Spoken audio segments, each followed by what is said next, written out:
Hello, everybody. Welcome to the Logistics Lager Lounge. I'm pleased to be joined by Martin Wall tonight. So, I don't know if you've got a drink there, Martin, like I have. People can sit. Yeah. So the idea of this is really just to have a chat about the industry, what's going on, a bit about yourself. So, you've worked both for the parcel carriers in your career, Martin, as well as some of the partners in it. If you were sort of giving a summary of the express parcel world, what would be your thoughts?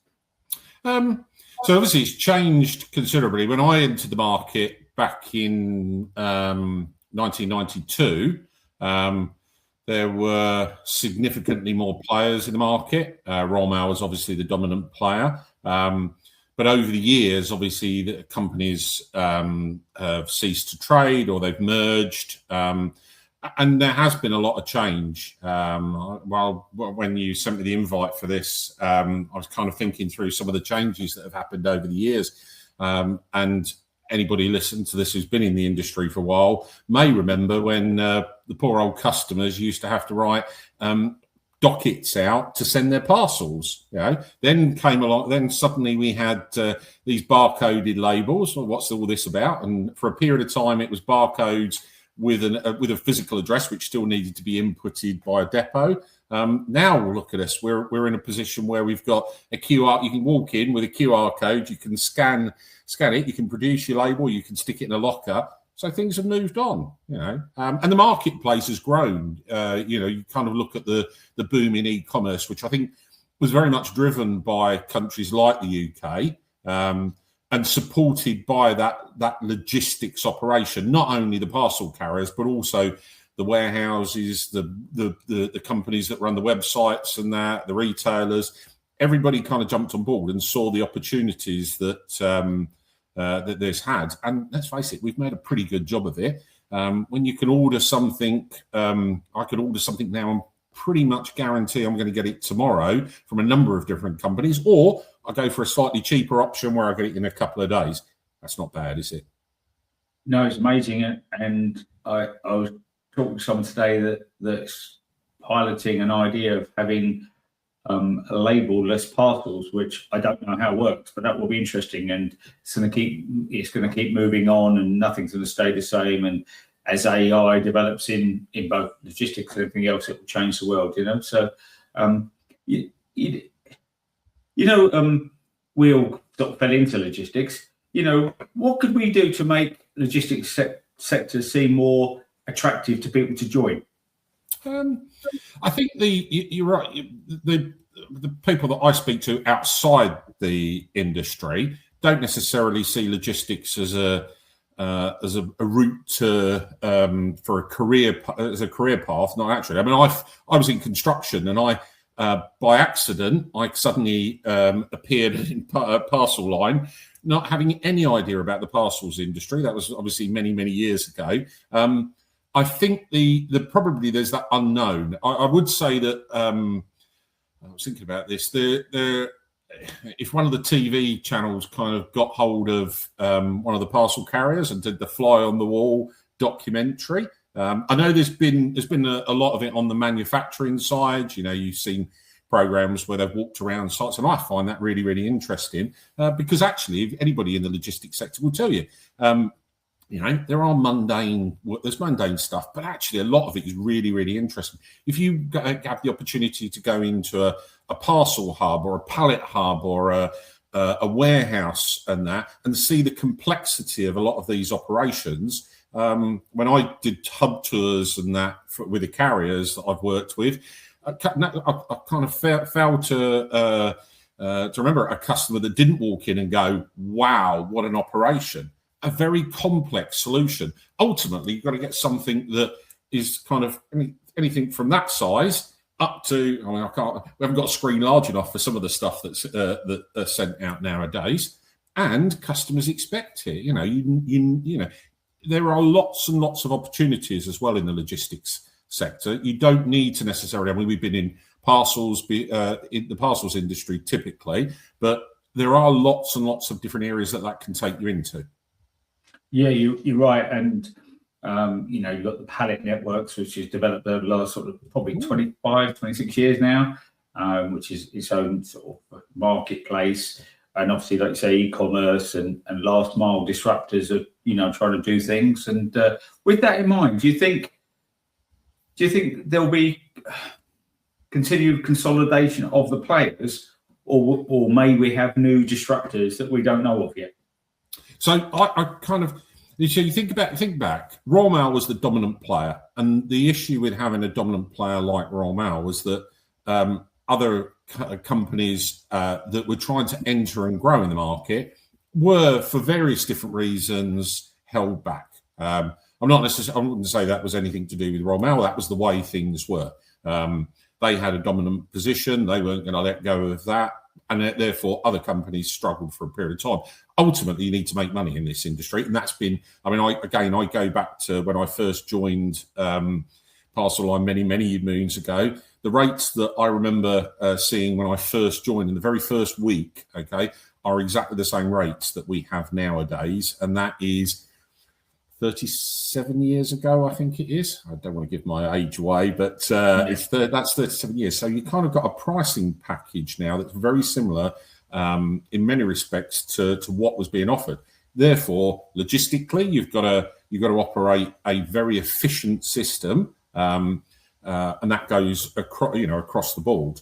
So I think in terms of, I suppose, where I would see the market, I think there will be some further consolidation. I would hope there'll be some new entrants. I think looking at somebody like, I've been using Uber for a variety of reasons over the last 6 months, mainly because we were on holiday and kind of it's dead easy to kind of get the act out.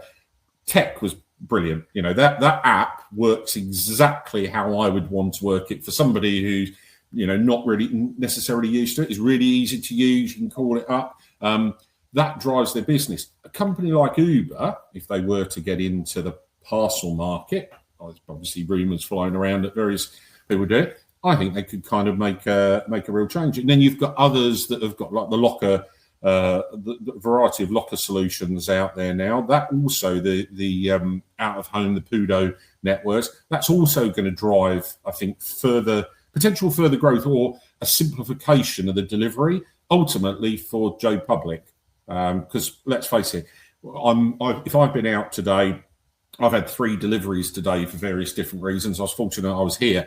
But if I'm out, those 3 parcels would have been sitting outside getting wet. Ideally, I'd prefer those to have been left at a local locker box if there was a local locker box near me. And there is, but it's a couple of miles away. And being lazy, I decided to kind of let the deliveries happen. That's you're absolutely right, and it will continue to change. It's continue going to keep changing, and it's hard to know where it will all end up. But it's really good fun. And during your career, who's been the sort of biggest mentor for you? And you can talk about an individual if you want to, or you can talk about someone, in third party, because, we all get influenced by people, good, bad, and indifferent, don't we? So there was 2, kind of thinking about who the people I've worked with over the years. And there've been numerous individuals that I kind of think of. I'd worked with an implementation manager, a lady called Tina Allett, who was a godsend. You could kind of give her anything to do and she'd go and sort it out. For me, that was brilliant. And that was working as a team. There was a guy called Roger Gilbert. I don't know whether he's still around. I do hope he is. He's probably a little bit older than all of us. Roger was brilliant because what Roger did is Roger helped manage me at the time when I was trying to learn more about, as it was, the Parcelforce network. And Parcelforce at the time were an interesting business to be involved with. And he gave me that level of extra support that I needed. He also ultimately gave me the ability to go out and do what I did rather than being held back. So I'm business development, and therefore all I want to do is go out and sell to customers, but sell, I think, in the right way, and that's to kind of make sure that you're delivering what you're promising. which is part of the reason why I think I've stayed in the industry for so long. So hopefully over the years, I've kind of stuck to my guns, kind of told people what actually needs to happen and what they need to do and what we need to do, and then made sure it's happening. So Roger would be another one. And then you've got a lady called Karen Morton who, so when I entered the industry, I think there were very few women in senior positions. Karen, she wasn't the first person I worked for that female, but she was a kind of real driving force for me, and again kind of let me do what I needed to do, gave me advice, ticked me off every once in a while, but supported me throughout. There's been lots and lots of other people that I've worked for, in the last couple of years of working in a slightly different sector. The teams that I worked with there were brilliant. I've always wanted to learn more as I went along, and that's always going to be a key. I think anybody joining this industry, whether you're 21 or 51, doesn't matter what your age is, the key is always be willing to learn. Always take the opportunities to find out what other people are doing within the business. So the more you know about the organisation you're working in and the other roles, the better it is for you and for the customers and for the people that you're working with. No, it's really good and really good. And if you was to, and you've sort of done it a little bit already, but if you was advising someone that was just starting out in the lovely logistics world, and you're sitting down at a Westbrook pub like we are here talking about it, what would you tell them maybe to do and also what to avoid? Okay, so the key is that you need to kind of be involved with the operation. So I was in the parcels market, was the parcel industry. Go out with a delivery driver, work a night shift, do all the things, do all the dirty jobs, okay? Because what you do very quickly is you find out what really happens. You can get told, the depot, the operations, brilliant, does this, that, and the other. What you find out very quickly is you find out how it actually operates. And what that helps you to do is influence. So from my perspective, I'm dealing with the customers. That helps me influence what the customer is going to do, how they're going to present the parcels, how the items are going to be collected, how we're going to label them, how we're going to support them from a customer service point of view. So very much kind of rather than just do your job and do nothing else, my advice is always to, put yourself out there, kind of make yourself available, understand other people are under pressure, okay? Other people have other roles. You, as I would do, I'd come into a depot, nicest way, I'm sure anybody who does watch this that used to work with me at a depot level or a hub level will say that I'd come in and go, right, I want a collection and I want it at this time. And they're thinking, that can't do that. I've got no vehicles in that area. So what you have to do is you then have to do a little bit of negotiation, a bit of, a discussion so that you're supporting them, but also trying to ensure that ultimately for me, I was getting the customer on board. And that's about understanding where they were coming from. I dealt with a lot of operations teams that had fixed budgets. So you come to them with a big opportunity and be going, I don't have a budget to cover this. And you think, what budget? Well, you've got. I've got to get this business in. What you do is you then work with them to support them, and inevitably that's what we managed to do. Because you would have the conversations in the background with other contacts that you had and support them rather than just do it. Yeah, fantastic, and I really appreciate it. And what skills, sort of come towards the end now. So what skills do you think are key to be successful either in the industry or working with the industry? Because, there's, the logistics companies do what they do and the customers, the logistics industry need the customers and the customers need the logistics industry. It'd be great if everyone could understand what each other does better and better, like you described, because then they'll understand what is possible at the price point, because everyone's got a price point, whether you're buying a pint of beer or a house, everyone's got a price point, but you need to feel like you're getting value for money or return on investment. So what sort of, trying to think of my way, what was the best way to help people do it? So in terms of, you understand any negotiation, you have two parties. one that wants something, one that wants the other. And depending upon who you're dealing with and depending upon the situation you're in, negotiations can go two different ways, can't they? If you've got somebody that's desperate to, as many companies found, they were desperate to ship traffic during COVID. Quite frankly, I'm sure many of our ex-colleagues, colleagues in the parcels industry, pallet industry, were going, that's the price you've got to pay.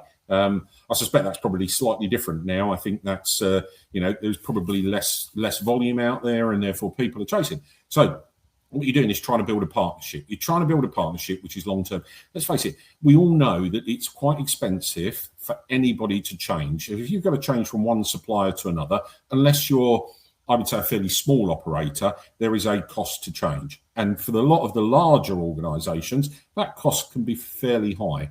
And also its reputation.